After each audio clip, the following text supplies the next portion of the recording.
Jalal El Hadab, bonjour. Bonjour Mathias Thépaut. Vous êtes avocat associé au cabinet Ginestier Magellan Palais-Vincent, inscrit au barreau de Paris, de New York et de Beyrouth. Et vous venez nous parler aujourd'hui de l'influence de l'intelligence artificielle sur l'arbitrage international, dont vous êtes un spécialiste. Alors d'abord, juste en introduction, pourriez-vous nous donner votre définition de l'arbitrage international ? Bien entendu, l'arbitrage international, comme l'arbitrage tout court, c'est une alternative au système judiciaire qu'on connaît tous. C'est une justice très adaptée au commerce international. Et prenons un exemple très concret. Vous êtes une entreprise française de luxe, on en conseille. Elle commerce avec une entreprise chinoise. Ils concluent un contrat, elles concluent toutes les deux un contrat. Et clairement, aucune des deux ne va faire confiance au système judiciaire de l'autre s'il y a un litige. Qu'est-ce qu'elles font ? Elles mettent une clause d'arbitrage international et ça marche. Ça marche parce qu'il y a un cadre souple et en même temps prévisible. Ça concerne plein de litiges très différents. Il y a une sentence très connue qui a été rendue il y a quelques années de 50 milliards de dollars contre un État bien connu, mais ça concerne aussi des petits litiges de 500 000, de 1 million, bon, d'une certaine quand même dimension, mais aussi des petits litiges. C'est une justice propre au commerce international et aux investissements étrangers. Alors ceci étant dit, l'intelligence artificielle va-t-elle selon vous avoir un impact majeur sur les métiers de l'arbitrage international ? La réponse est oui. J'aimerais juste vous dire au préalable une chose sur l'intelligence artificielle. C'est que c'est un mélange de fascination et d'appréhension.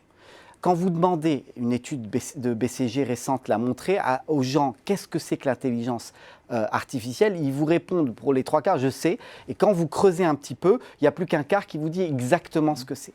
Et en fait, l'idée, c'est un peu de creuser ici et pour voir dans l'arbitrage international comment ça... Alors donnez-nous les impacts concrets. Les impacts concrets, je vais vous dire, concrètement, l'arbitrage, c'est une justice payante. Ça va conduire à une rationalisation des coûts. Ce n'est pas neutre parce que finalement, on va pouvoir payer moins cher l'arbitrage. Deuxièmement, ça devrait augmenter la qualité.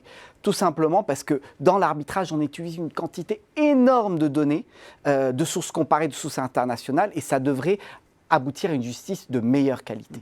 Et il y a un 13e point ou on en reste sur ces 2 points-là ? Non, je pense que de manière générale, il y a un volet sur l'apprentissage des métiers. Celui-ci ne devrait pas être impacté. C'est la valeur ajoutée du métier d'avocat et de tous les métiers autour du droit. Alors justement, parlons un peu métier par métier. Quels seront les 3 métiers, 4 métiers, peu importe, les plus impactés par l'intelligence artificielle ? Vous avez vu juste ces 3 métiers plutôt que 4. Il y a 3 grands acteurs dans l'arbitrage, les conseils, les avocats, les arbitres et les centres d'arbitrage. Parlons dans un premier temps, si vous le voulez bien, du métier d'avocat.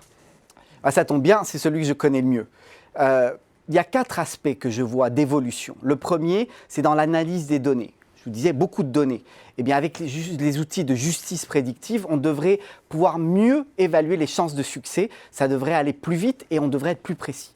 Le deuxième aspect, ça concerne surtout la rédaction des clauses d'arbitrage avant la naissance du litige. Donc quand on insère la clause, on a des paramètres, le lieu de l'arbitrage, la langue, etc.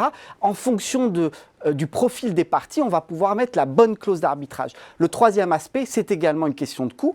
Finalement, l'avocat, il va devoir, avec des tâches répétitives, être beaucoup plus efficace et on devrait gagner en économie.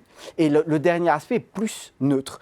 C'est la dimension humaine du métier. Celle-ci, quoi qu'on en dise, elle disparaîtra certainement pas. Tout ce qui est stratégie, tout ce qui est plaidoirie, organisation des arguments, ça ne bougera pas et ça sera encore plus une valeur ajoutée. Alors parlons des arbitres maintenant. Moi, je pense que les arbitres devront également incorporer l'arrivée de l'intelligence artificielle. Alors d'abord, est-ce qu'ils peuvent les remplacer est-ce qu'ils peuvent plutôt être remplacés par la machine ? Ce n'est pas exclu. On pense déjà à des juges machines et dans l'arbitrage international, rien n'exclut ou en tout cas rien n'interdit théoriquement de les remplacer. On pourrait peut-être justement avec ça avoir des jugements, des décisions moins biaisées, peut-être plus précises également pour incorporer parfois des décisions qui intègrent justement beaucoup de données chiffrées.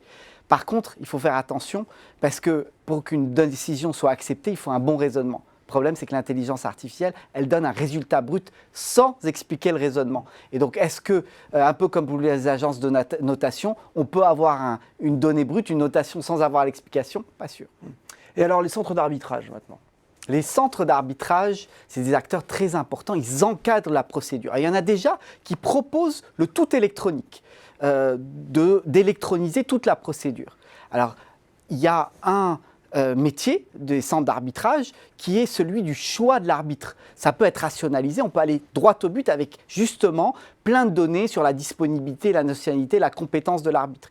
Puis il y a des centres d'arbitrage qui revoient le contenu des sentences. Ça peut être très utile, l'intelligence artificielle, notamment quand il s'agit de vérifier la cohérence des données chiffrées dans la sentence. Eh bien, un grand merci Jalal El Hadad d'être venu sur notre plateau nous parler intelligence artificielle et arbitrage international. Merci à vous. Avec plaisir.